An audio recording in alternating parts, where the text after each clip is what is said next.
How old are you? 31. How does it feel to be 31 years old? Pretty wild, actually. I don't recover as quickly anymore, but I'm having a good time. I'm not too scared of aging. I think like when I was younger, it was like, oh, 30's old, but I'm at 30 and I'm like, it's a sweet deal. Yeah. It's 20s with maturity and a little bit more money. Yeah, that's great. That's great to hear. So you're telling me you were born and raised in Dubai, but you came to Canada. What made you make that huge decision in your life? Yeah, I was born and raised in Dubai for about 27 years, and then um, I married my best friend. Wow, And we that's met in awesome. high school in Dubai, but then he came to University of Waterloo here, and I continued to study in Dubai, but he studied here. And then much later on, we started dating, and we got married. And so I was like, yep, I'm moving to Canada, and that's what brought me here in Wow. the thick of COVID. Second wave, October 2020 is when I came. Wow. Yes, wow. And so it was lockdown central for a long time, but I had an amazing time because I was just married. So we were locked down together. So can't complain. Well, congratulations, and now you two, are happily married, and you settled down here, life in Canada. What piece of advice would you give yourself to someone 5 or 10 years younger than you? Oh, wow.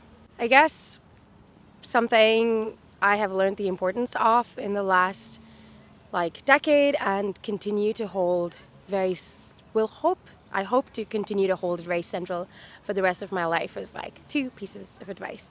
And I'm plagiarizing that from the Bible because I'm a Christian and I follow Jesus and I think he's amazing. And it is number one, love your maker. You know, he made you, he knows you, he loves you. And when you're out in this world, it gets rough, life gets tough, you lose people, you lose yourself a little bit. And it's important to know your maker in that because you find who you are and the world can't take that away from you. So that's one. And the second is to love your neighbors. All things considered, like relationships and jobs and careers and friendships and all of these things are crucial. But what gives me like real fulfillment and my life meaning and purpose is to love my neighbor. And so I think it's just beautiful advice and a great way to live your life. I found lots of fruits from that. So I hope you'd enjoy it too. What makes you happy in life? That's so good. I love it.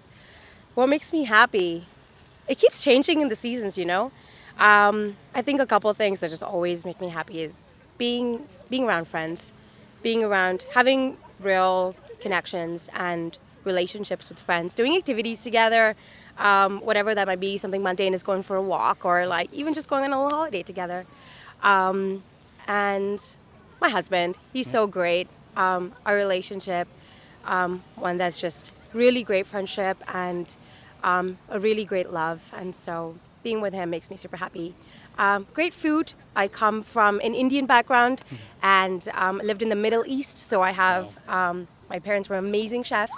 So great food makes me super happy. And feeding people makes me happy too. Yeah. Yeah, who doesn't love food, right? Yeah. I mean, that's awesome. I'm so happy to hear that.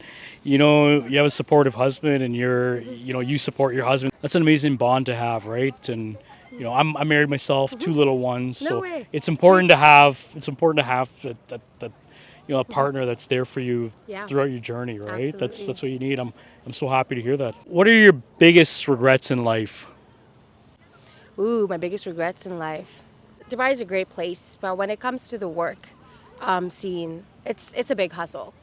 And so I did spend a lot of my years, I think, hustling at work a lot, like giving more hours than maybe I should have.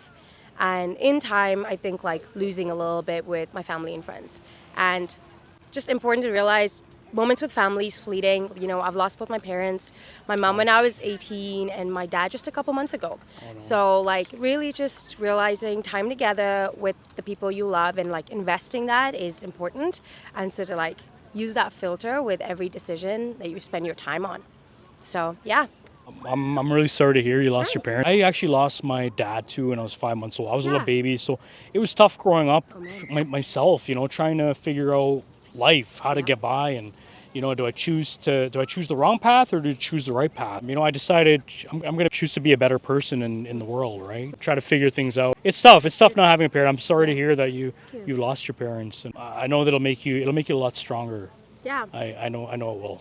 Yeah. It's And sensitive. It's a sensitive topic, but yeah, it is. And to say that, like, I have been blessed with like a community here and back home that have like come together. And when I lost my mom, there were like so many mom figures around me, and there's just so much support even after like losing my dad. So yeah, it is really sad, but I take comfort in that I'm not alone. right. God is with me, and He's placed a lot of amazing older men around me too. And so Yes. yeah, it's encouraging. How did you feel to lose a parent at such a young age? Yeah, that's such a like loaded question because there's not a straightforward answer to that. And it was devastating, of course, but she'd kind of been on and off like sick for a long time. She was a dialysis patient for many years, and so we knew her health was rocky. But it was kind of like it would get rocky and then she would get better and we'd come home. Like we'd get into the hospital, we'd come home. And so that was the pattern. And so when I was 18 and she fell sick again, I was like, okay, this is just one of those times. She's going to go in the hospital. I'm going to say a prayer and she's going to come home. And so we were there. She was actually in the ICU. And I was outside and just kind of like getting ready to make my requests to God that I've done many times before. But as I was there, it was like different this time. I felt like God in my spirit was telling me this time's going to be different. And this time it's not going to be how it was in the past. And I was like kind of taken aback by that.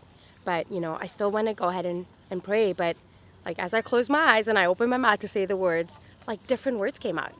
And it was mostly like, thank you for the 18 years, God. And that, I know your will is better than what I want. And that it's been 18 years and she struggled a lot. And as hard as it is for me to say, like, let your will be done. And I think it was God just telling me in that moment, I'm going to take her. And giving me this, like, peace that I couldn't fathom. And as an 18-year-old outside an ICU about to lose her mom, I'm an only kid. And so, but it was like in that moment and in those weeks that followed that I don't think I really ever knew God before that. But I really like understood what it's like to feel the presence of God, like tangibly holding my hand all throughout those like weeks with the funeral and everything, and like giving me this like peace and understanding that just made no sense to the people around me as well. And yeah, that was like a really pivotal moment for my life. Just knowing that I don't think I can do life alone by myself, and that God is very real, and that He's tangibly with you when you need Him. And so, yeah, I look back on it as a bittersweet moment where it was like bitter that I lost my mom, but sweet that I was never alone. And, He continues to give me a strength till today to live life and have that hope that death is not really the end. So.